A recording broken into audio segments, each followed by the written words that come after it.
Atenção internautas de todo o mundo, para o toque de 5 segundos.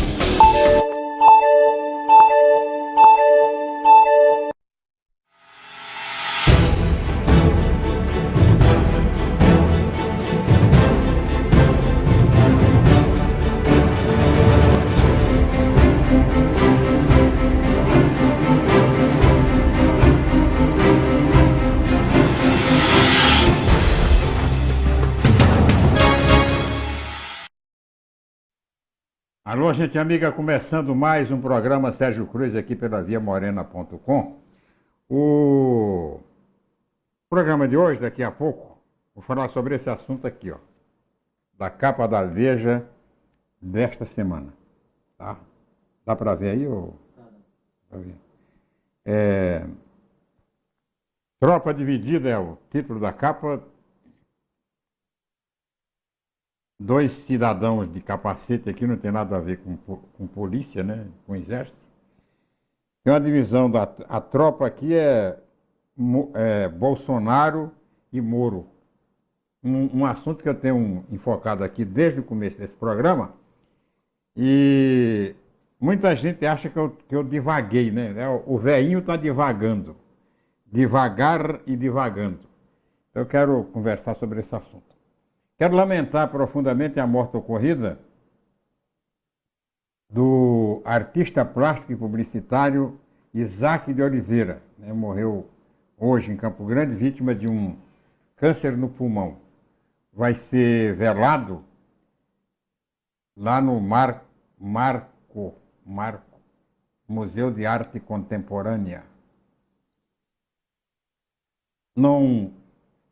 Não precisa falar de Isaac de Oliveira, que ele é uma referência em artes plásticas aqui em Mato Grosso do Sul, juntamente com Humberto Espíndola, formam uma dupla, a principal dupla de artistas plásticos de Mato Grosso do Sul.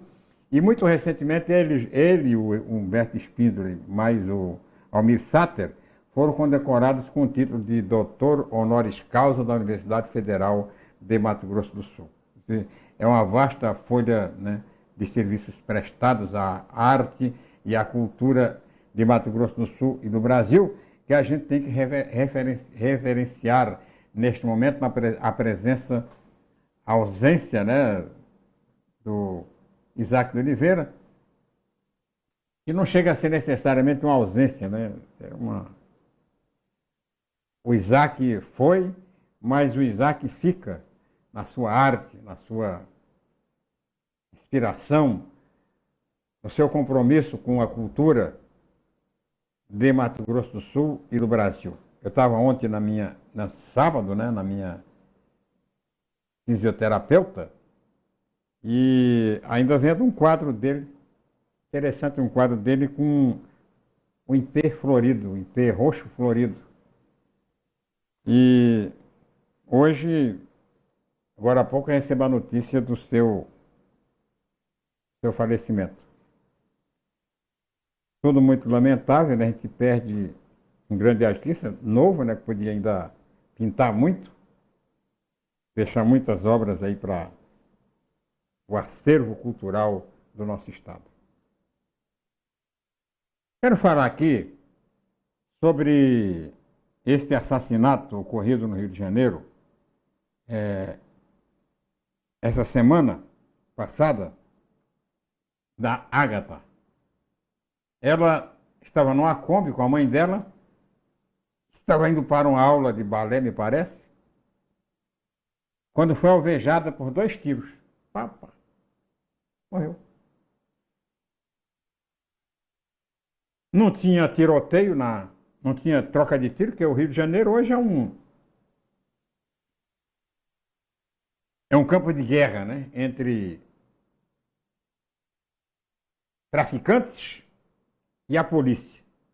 E quem paga, né, são as pessoas inocentes, pessoas que não têm nada a ver com isso. Termina fazendo parte deste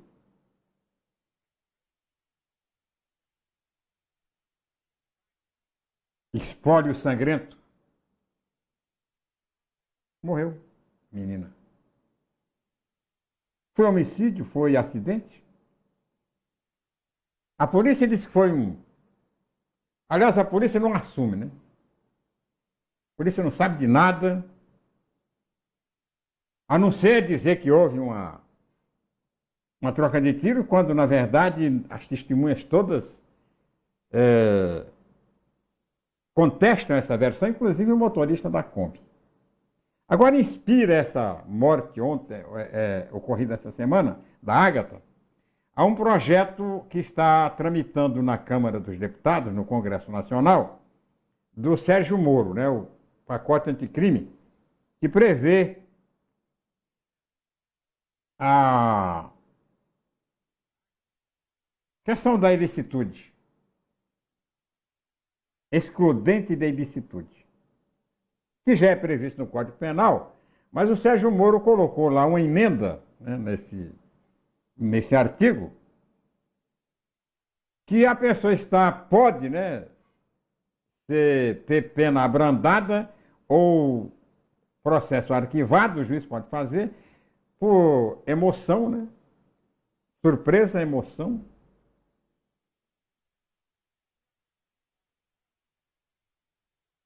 Além da legítima defesa, surpresa, emoção, você pode matar. Está inspirando, né, a Câmara dos Deputados a rever ou não votar a favor dessa emenda do Sérgio Moro. Mas isso aí não vem ao caso, né? Isso é uma questão a ser debatida e decidida pelo Congresso Nacional. O que eu quero falar aqui é desta irresponsabilidade do governo do Rio de Janeiro em sair por aí matando as pessoas. Atira, tal. Eu estava vendo aí um vídeo que lá no Rio de Janeiro o cidadão não pode andar nem com guarda-chuva, né? Que ele pode ser confundido, o guarda pode ser confundido com um rifle, com um fuzil, e o cara mata. Estava vendo um vídeo de um menino, de um garoto na garupa de uma moto, levando um pedestal de microfone. E que parece com um fuzil. E que ainda bem que a polícia, né, parou para avisar, olha, cuidado com esse negócio aí e tal. Ainda bem que você não está perto, a gente pode avisar. Você levar um tiro aí. A gente ia, né, deduzir que esse equipamento aí era um fuzil, um rifle. Um absurdo, né? Quer dizer.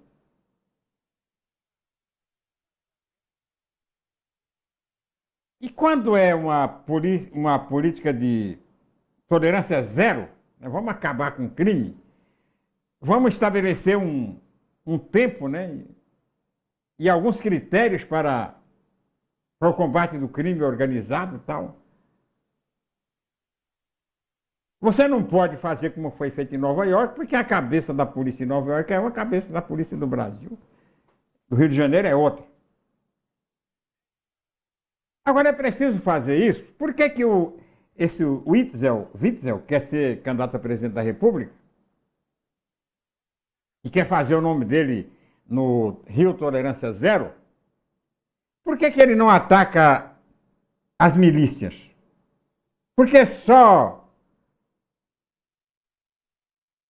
os morros, só o traficante. Tem que combater o traficante, é claro, e o tráfico. Mas por que não combate também, para mim, muito mais perigoso, né, porque tem uma ação política muito próxima da institucionalização, por que não combate também as milícias? Eu não tenho notícia de que esse Witzel, esse governador justiceiro, tenha tido a preocupação em combater as milícias. Que, para mim, muito mais grave, como eu disse, do que o próprio tráfico. Porque tráfico é uma relação entre traficante, consumidor, tal, que deve ser combatida. Agora, a milícia ela influencia diretamente na comunidade. É um poder paralelo. Por que o governador do Rio de Janeiro admite assim com facilidade, né? Tranquilo? Parece que não existe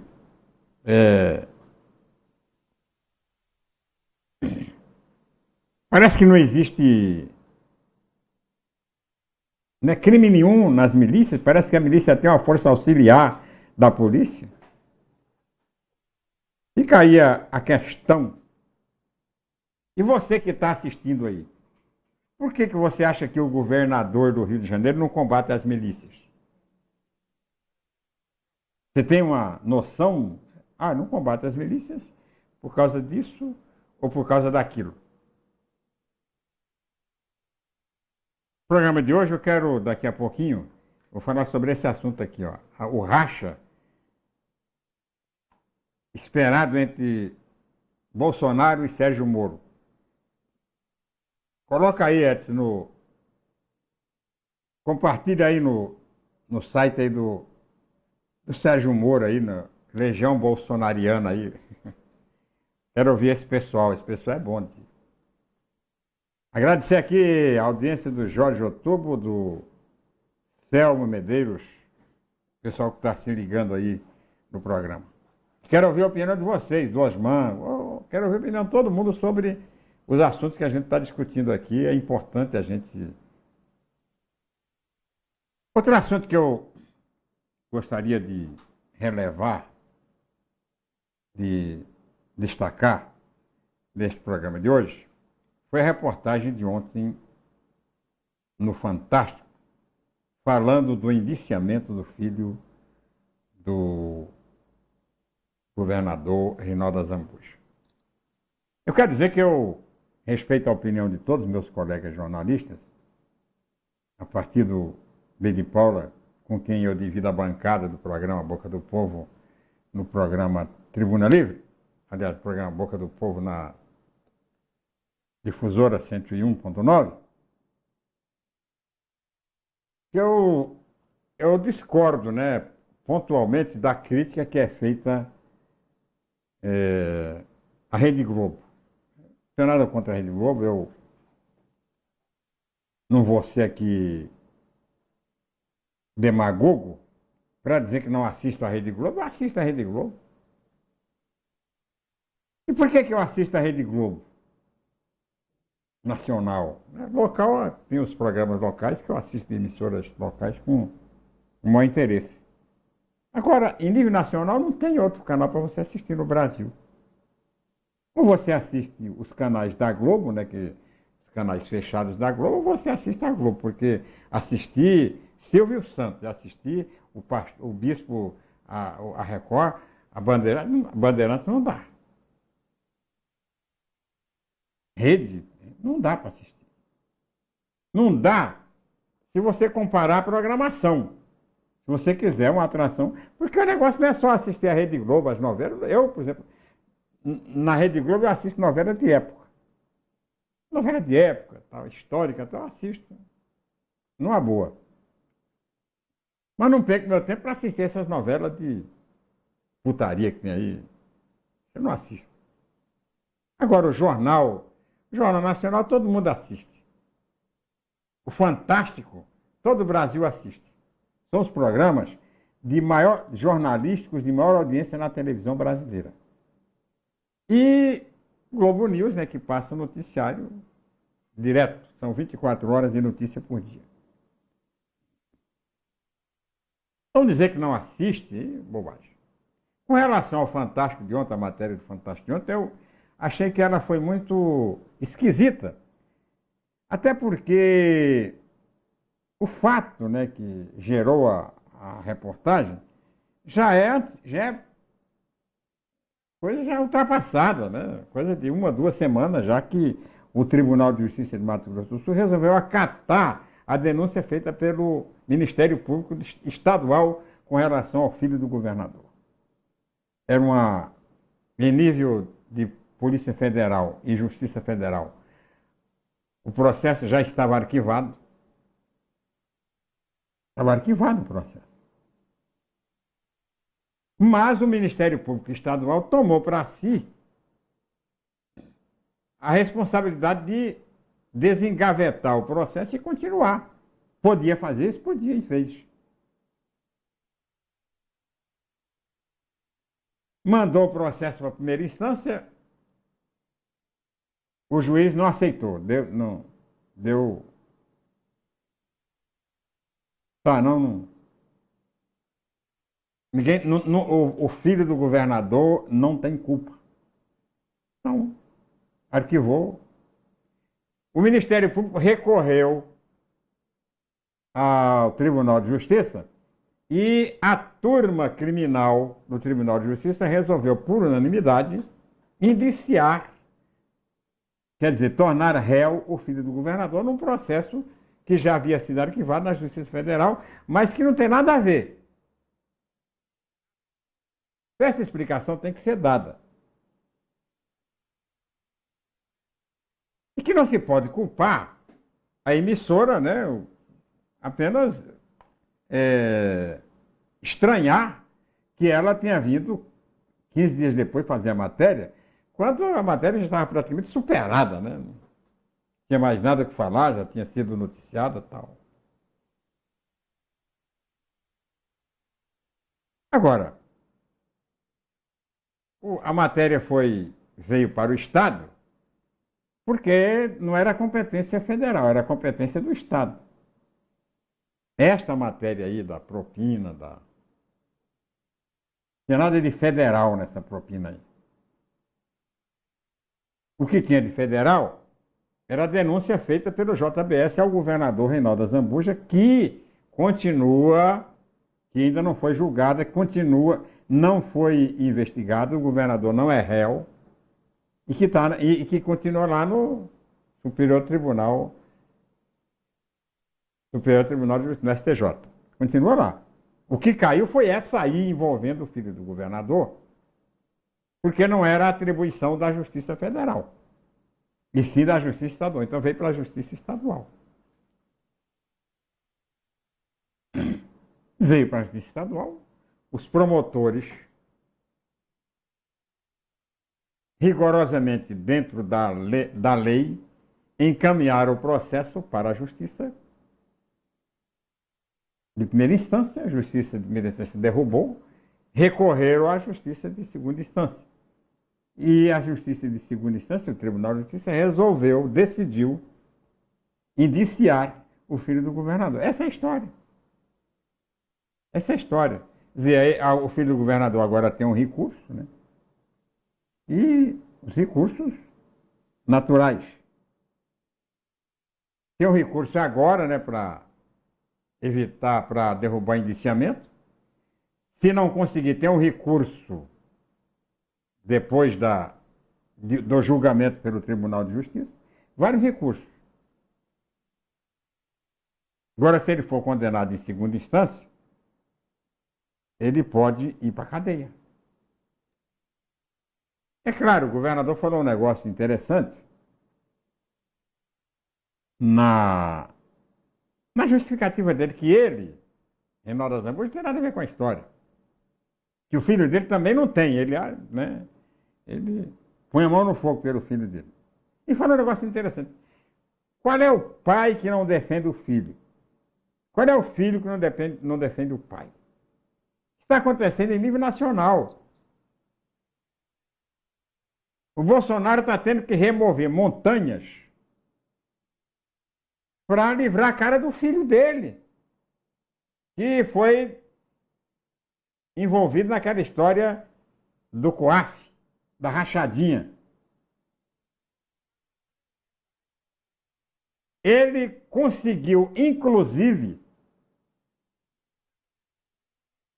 colocar em segundo plano ou em plano inferior a pauta da luta contra a corrupção, que era um compromisso de campanha. Deixar de lado, não, vamos deixar. Fez um pacto com o presidente do Supremo Tribunal Federal, com quem o bolsonarismo não combina.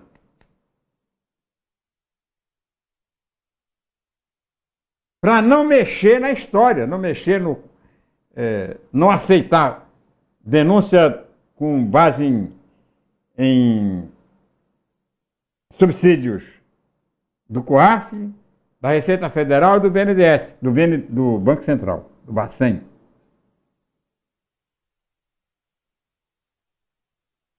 Não aceitar. Pronto. E um assunto que eu vou enfocar daqui a pouco, essa história aqui do rompimento, eventual e virtual rompimento com o Sérgio Moro, envolve inclusive isso aí, da questão do pai, né? O pai que vai defender o filho. E ele tem passado por, né, uma verdadeira saia justa para defender os filhos. Defender o Carlos, defender o emprego para o filho Eduardo, de embaixador nos Estados Unidos, e, sobretudo e principalmente, defender o Flávio, que está diretamente envolvido nesse caso Queiroz. Então, ele está defendendo o filho. Assim como o governador Reinaldo Azambuja está defendendo o filho. Ele deixou bem claro numa entrevista, passou agora há pouco na Via Morena, no programa Boca do Povo, qual é o pai que não defende o filho? Qual é o filho que não defende o pai? Foi colocado assim, acima de qualquer interesse político, de qualquer interesse ideológico, de qualquer interesse público, é colocado o interesse do filho, é colocado o interesse do pai. Isto está no pensamento e na ação do governador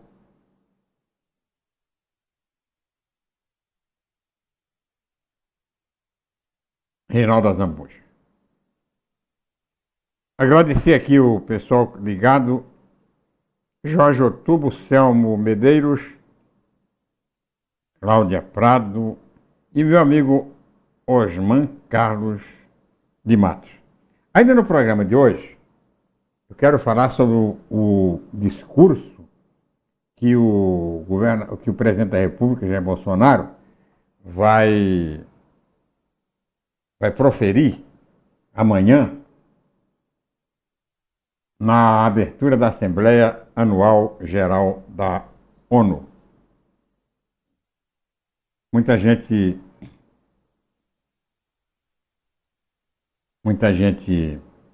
não dá muita importância, né? Pelo menos até hoje não se deu muita importância que o presidente da República do Brasil abre o primeiro discurso, sempre foi desde a fundação da ONU, sempre foi o governo brasileiro. O presidente da República do Brasil vai lá e faz o primeiro discurso. Muitos mandam o ministro de Relações Exteriores fazer. O problema é que até hoje ninguém deu muita bola para esse discurso do presidente da República. Mas este ano me parece que vai ser um pouco diferente, porque o Bolsonaro vai abordar assuntos de interesse internacional e que polemizaram e polemizam o início deste seu governo. Daqui a pouco, então, eu vou falar aqui sobre essa tropa dividida, que é a capa da revista Veja desta semana, depois do tempo em Brasília e no Mato Grosso do Sul.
quando o Heitor nasceu, eu fiquei na enfermaria com mais 5 mulheres, né?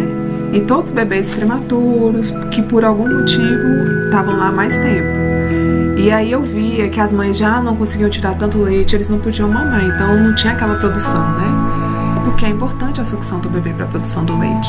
Aí eu me coloquei no lugar daquelas mães, porque se fosse eu, se meu filho precisasse, eu ia querer muito que alguém se disponibilizasse a doar. Eu levo o leite, né, já depois que está congeladinho, levo, entrego no banco de leite. Lá eles vão processar, primeiro eles vão avaliar se tem sujidade, né, se tem alguma coisa, se o leite realmente está apto para pasteurizar e liberar para os bebês que estão internados, né? São os prematuros, que por algum motivo ou outro não conseguem mamar ou a mãe não pode aumentar, que também recebe esse leite que a gente doa. Doe leite materno, alimente a vida.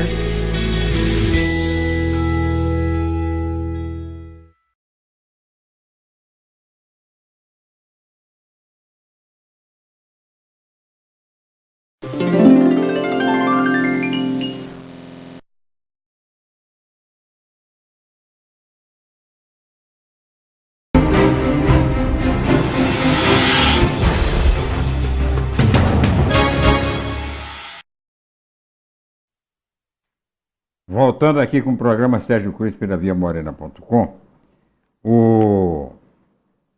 quero que você preste atenção, porque eu quero discutir com você aliás, a imprensa de modo geral, inclusive o site O Antagonista, que é ligado ao governo, tem levantado essa possibilidade de um rompimento entre Bolsonaro e Sérgio Moro.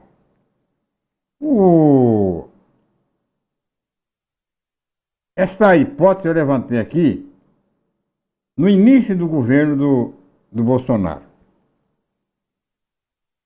Tenho todas as gravações, né? Esse programa está tudo gravado. E está tudo no YouTube.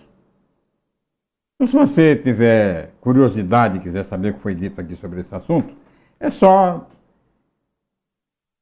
dar uma pesquisada rápida que você vai descobrir o que eu tenho falado aqui desde o começo.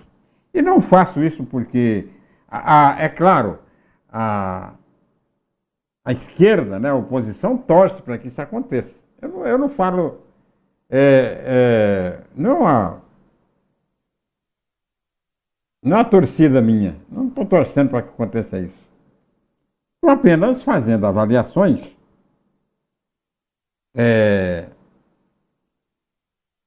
com base na experiência que tenho, política que eu tenho. Eu sempre digo, eu tenho pouco voto, né? Mas tenho 50 anos de experiência na política. E vejo, né, que essa separação entre... Aliás, eu sempre disse aqui que a pior bobagem que o Bolsonaro fez, que o Sérgio Moro fez, a maior pacholice, né, para não dizer cagada, foi ter aceito ser ministro do Bolsonaro. Ele não tinha que ser ministro de nada. Ele tinha que ficar lá. A importância dele estava lá como juiz de primeira instância. Porque o juiz de primeira instância hoje, ele tem mais força que o Supremo Tribunal Federal. Foi um juiz de primeira instância, chamado Sérgio Moro, que colocou o Lula na cadeia.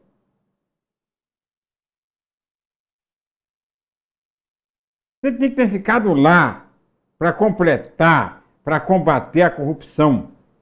Porque lá ele é um juiz independente, não é empregado de ninguém. Eu me lembro bem que o doutor Odilon era juiz de direito aqui em Campo Grande, juiz de direito da Federal. Seguidas vezes foi convidado para o Tribunal Regional Federal e nunca aceitou. E falou para mim que não aceitaria nenhum outro cargo na justiça, senão o de juiz de primeira instância. Mesmo que fosse uma eventualidade, tipo um tribunal, Superior Tribunal da Justiça, então, Supremo, ele não iria, não sairia. Ficaria aqui, porque aqui ele tinha a caneta na mão. Aqui ele decidia. Quer dizer, a sentença poderia ser reformada, mas aqui ele decidia. De acordo com os autos, ele punha na cadeia e pôs uma porção na cadeia, tomou fazenda, tomou de muita gente aí. Muito traficante. Eu sempre achei que o lugar do Sérgio Moro era em Curitiba. Por que você sai de lá para nada? Não. Você vai ser ministro, depois você vai para o Supremo Tribunal Federal, compromisso meu, tudo bem. Quer me mandar para o Supremo Tribunal Federal? Manda. Quando vagar, manda. Mas eu não vou sair daqui para ser empregado do governo federal. E eu torci para que ele ficasse em Curitiba, até porque eu tinha um apreço muito grande pela Lava Jato. Que ele ficasse lá. Resolvi para cá.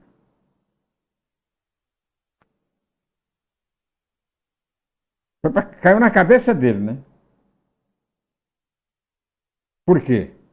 Porque ele é muito popular, muito mais popular que o próprio Bolsonaro, fez-se sombra ao governo do Bolsonaro no começo. Era grande sombra. E um presidente da República não pode ter sombra. Geralmente o presidente da República é sombra e não pode ter sombra.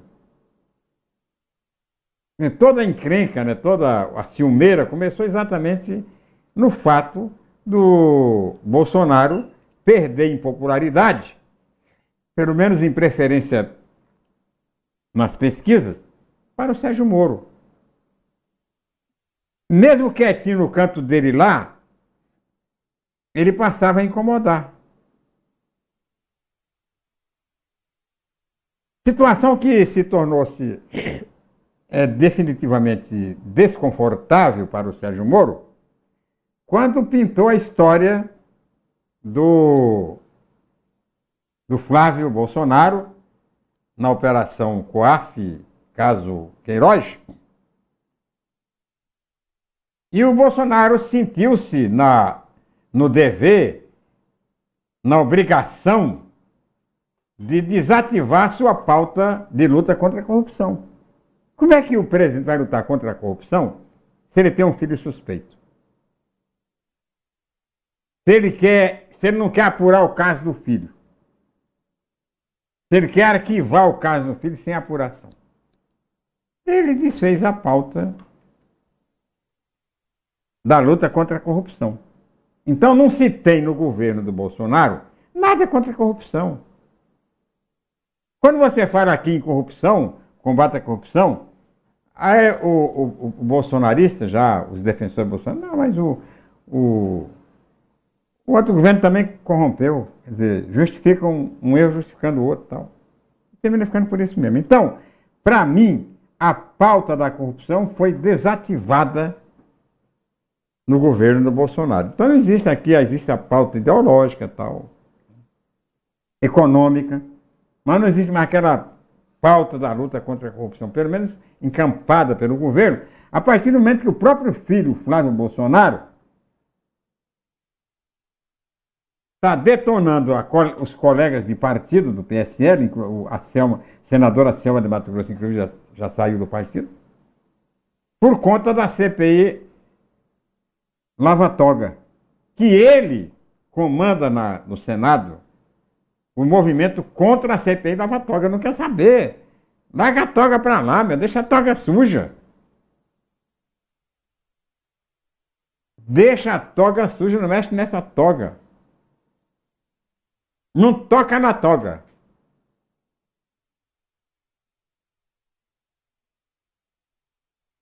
Ele,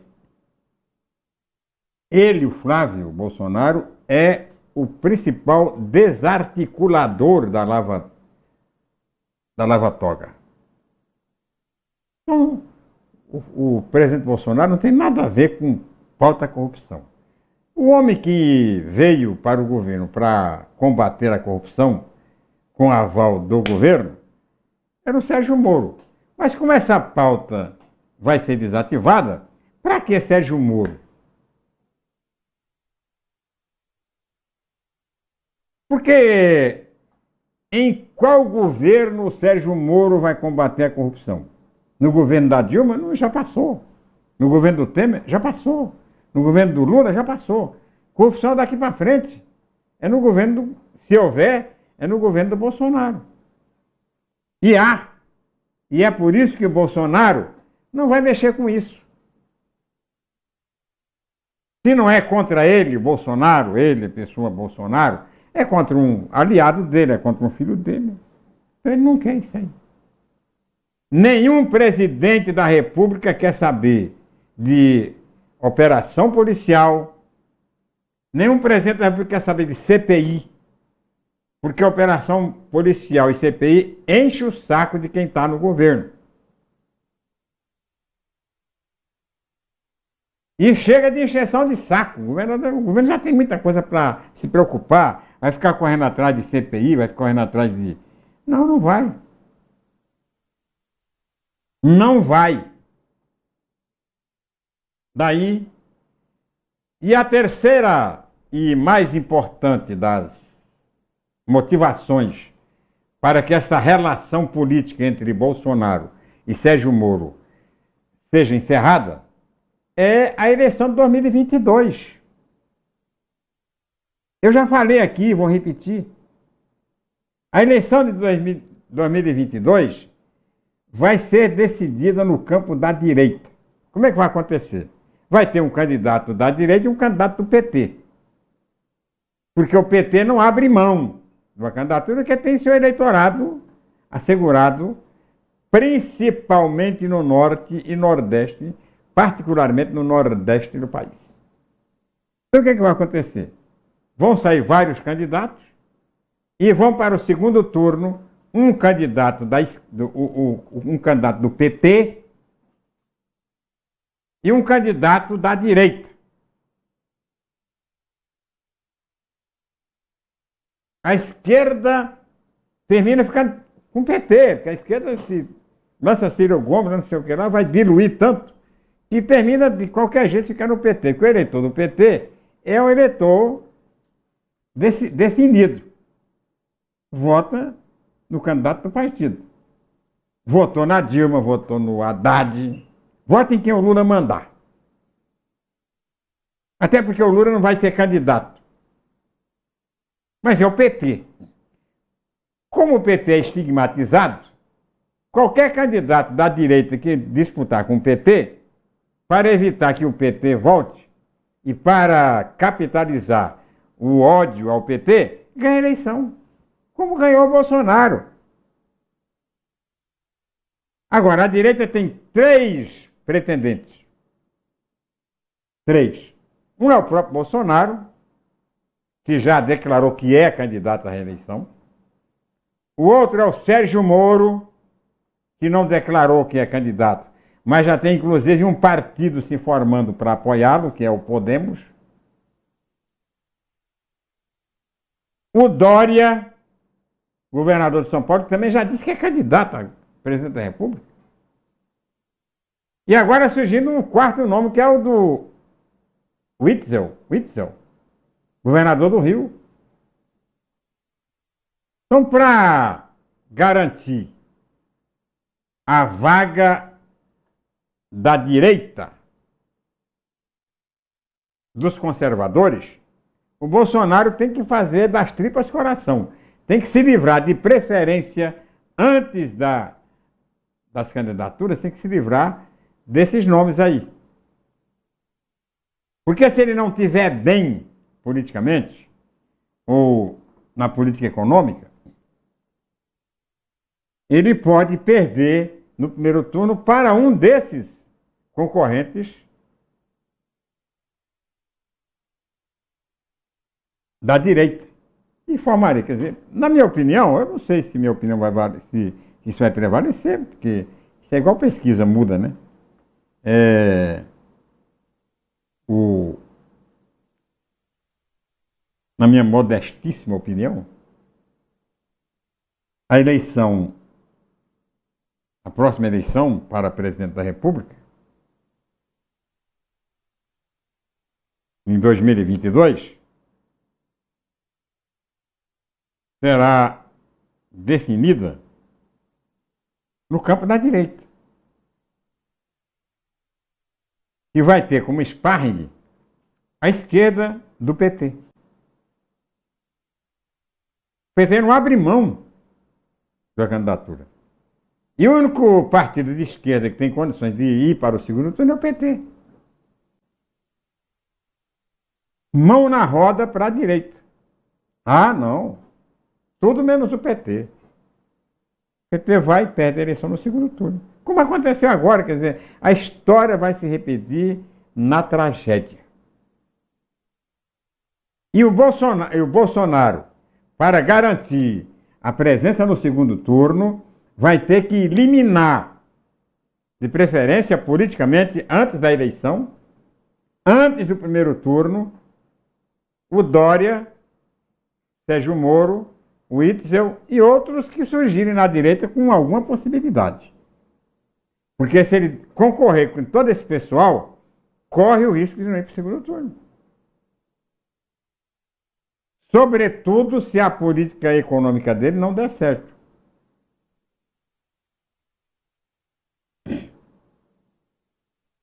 Sobretudo se houver um refluxo desse negócio da direita, né? O pessoal, o eleitor brasileiro decidir voltar para o centro. Como está acontecendo aí pelo mundo, né? Aconteceu na Itália algo parecido. Que tinha lá o parceiro do Bolsonaro. Está acontecendo em Israel, onde o Bibi Netanyahu corre o risco de não voltar, não continuar como primeiro-ministro. Lá empatou a eleição. A decisão está entre os partidos pequenos. Os partidos árabes, né, já declararam apoio contra o Netanyahu. Como pode acontecer nos Estados Unidos. Se o Trump perde nos Estados Unidos, enfraquece uma reeleição aqui do Bolsonaro, que pode levar para o segundo turno um desses nomes que eu acabei de citar. Em sendo candidato, um nome que naturalmente pode chegar ao segundo turno é o Sérgio Moro e ganhar a eleição. Daí a preocupação do presidente Bolsonaro em desativar essa pauta anticorrupção.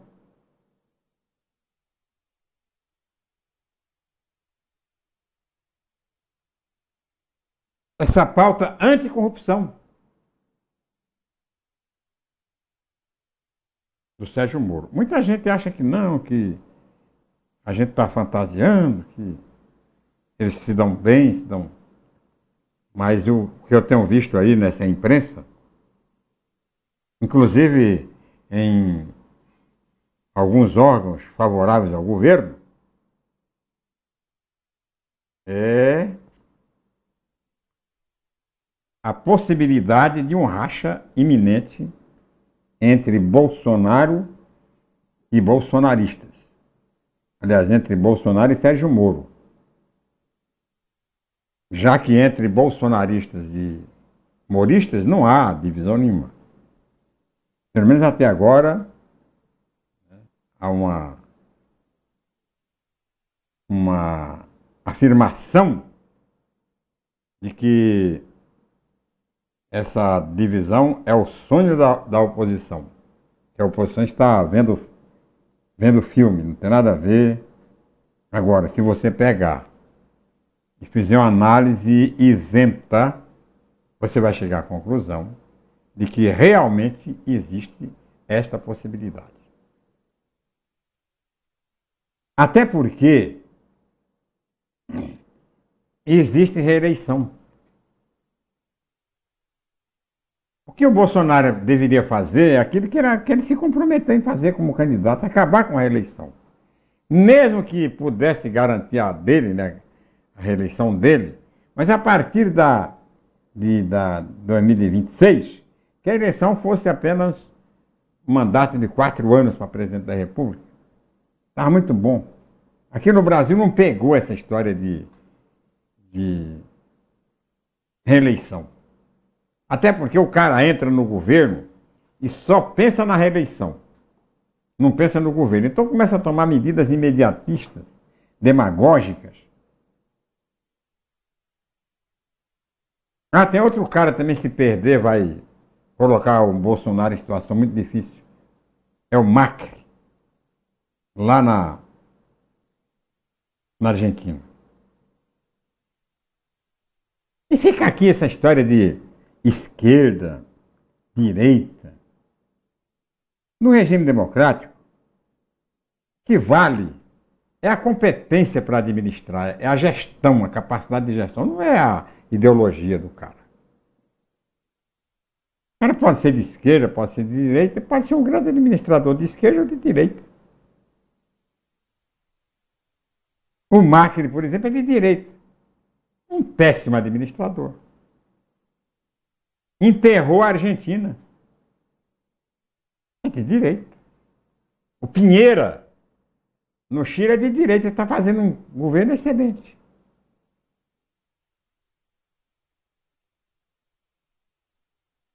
Governo excelente, governo de direita. O Evo Morales, o índio, é de esquerda. Está fazendo um bom governo na Bolívia.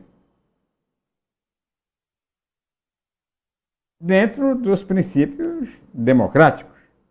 Não vou falar da Venezuela, até porque a Venezuela é uma bagunça do diabo. Ninguém sabe se aquilo ali é esquerda, direita, que rolo que é aquilo ali. Eu sei que não dá para falar. Agora o Uruguai é de esquerda, tem um governo bom. Bom governo. De esquerda. O Lula foi um bom governo no Brasil, de esquerda. Fernando Henrique foi um bom governo no Brasil, de centro-direita. Então essa questão ideológica não funciona na democracia. O que funciona na democracia é a competência para gerir, para administrar. Seja de esquerda, seja de direita, administrou bem um grande administrador. O povo reconhece. O povo não reconhece governo medíocre começo da Argentina. O povo não reconhece governo corrupto começo de Israel. Israel, esse Netanyahu aí, amigo do Bolsonaro, se ele perde o cargo de primeiro-ministro, ele vai direto para a cadeia. E sabe por quê? Por corrupção. Governo corrupto, sujo. Então, esse negócio de esquerda, de direita, tudo bem, existe. Mas na democracia, isto está muito abaixo dos interesses do governo, dos interesses do Estado.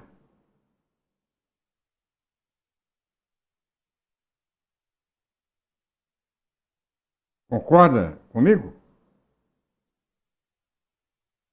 Então mande o seu recado aqui para o programa, para a gente discordar, né? Porque se você concorda, tudo bem, você nem... Agora, se você discorda do que eu estou falando, manda dizer aí.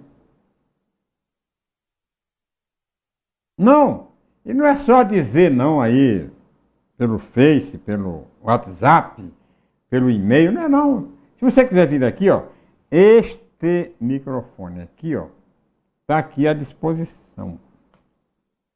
Pode vir aqui, nós tem um banquinho ali, ó, coloca aquele banco aqui e vamos conversar. Civilizadamente, não precisa puxar arma, né? Vamos conversar. Vem discutir com o velhinho aqui, o pessoal velho gagal, vem discutir com ele, vamos debater. Eu estou aprendendo apesar da idade. E quero aprender mais, quero saber mais de Brasil, de política brasileira. Discutir com quem sabe discutir. Porque a maioria não sabe. A maioria é papagaio, né? Escuta e fala. É clichê, frase feita, palavra de ordem, meme. Eu quero discutir política. Como eu faço aqui todo dia, meio que monologando, mas eu faço todo dia. E quero abrir esse espaço para que você também faça isso. Seja você de esquerda, de centro, intervencionista, escola sem partidarista, sem partido, se você quiser discutir meio ambiente. Eu não estou aqui para ganhar decisão de ninguém, não. Para ser a última. Não, a última palavra não. Eu quero ouvir. Quero dar minha opinião e ouvir a tua opinião. Porque a gente vive numa democracia, olha aqui, ó. Quem estiver pensando que a democracia vai acabar no Brasil, pode tirar o cavalinho da chuva, não acaba não. Se você é contra a democracia, engole a democracia, ou se manda daqui, vai para Venezuela, vai para Cuba, vai se quiser. Mas o militar não vai dar golpe. Tá? Militar passou do tempo. Militar não deu golpe quando o governo era de esquerda. Vai dar golpe no governo de direita? Então, se prepara para viver a democracia, para combater a democracia no regime democrático. Porque isso aqui não vai mudar. Se depender da sociedade civil organizada, se depender das pessoas que pensam politicamente, se depender dos militares, não vai haver nunca golpe de Estado, nunca mais nesse país. Vai ser Bolsonaro, se tiver intenção de dar golpe, vai ter que mudar de intenção. Vai ter que engolir a democracia. Vai ter que fazer base no Congresso Nacional. Vai ter que aprender a conviver com o Poder Judiciário. Porque não vai mudar. Não vai mudar, não vai ter quartelada, não vai ter golpe de Estado, não vai ter nada. Vai continuar sendo a democracia. E nós vamos aperfeiçoar a democracia através da eleição, através da nossa conduta, através da nossa cultura. Não adianta forçar a barra, né? Não adianta queimar etapas.